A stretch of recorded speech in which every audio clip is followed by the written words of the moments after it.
र साथीहरु यो चाहिँ मैले केही समय अगाडि केही महिना अगाडि चाहिँ यसरी यो माटो बाँधेको थिएँ यसमा यो फुल सार्नको लागि। अहिले चाहिँ यहाँ जरा आइरहेको छ हैन, यहाँ देखाउँदा अलि नजिक यसरी जरा आइरहेको छ। यहाँ यो जरा आयो, अब सार्नको लागि यो ठिक छ हैन। यो चाहिँ के हुन्छ भने डाइरेक्ट काटेर रोप्यो भने चाहिँ यो चाहिँ मर्न पनि सक्छ। त्यही भएर मैले चाहिँ यहाँनिर यो राखिदिरहेको थिएँ माटो बाँधेर, अहिले सरेछ।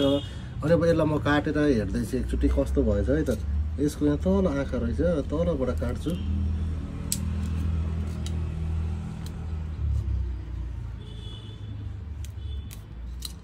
ए दामी तरिकाले कटिङ भयो हैन।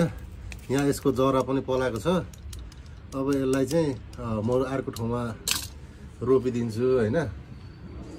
यो चाहिँ अब फेरि अर्को दामी पलाइहाल्छ यसको।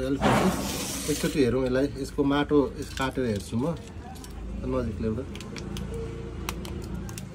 यसको ल मैले यो यसलाई पनि निकाल्नु पर्ने हुन्छ हैन। अब यसको जरा हेरौँ पहिला। सबैभन्दा पहिला चाहिँ हामीले ल हेर्नुहोस्, जरा यसरी पलाएको छ। ए जरा हानेको छ। अब यसलाई रोपेपछि यो मजाले सर्छ यहाँ। अनि सुरुमा चाहिँ यसलाई यहाँ यसरी चाहिँ यसरी यहाँनिर चाहिँ यो हालिदिनु पर्छ, चुना हालिदिनु पर्छ हैन। यो चाहिँ यसले चाहिँ के हुँदैन भने फङ्गल इन्फेक्सन हुँदैन क्या। यहाँबाट कुहिएर जान्छ, नभए कुहिएर गएपछि सबै सट्टै कुहिएर जान्छ क्या, सबै हुन्छ। अनि कामै नदिनु हुन्छ, यो बोटै मर्छ।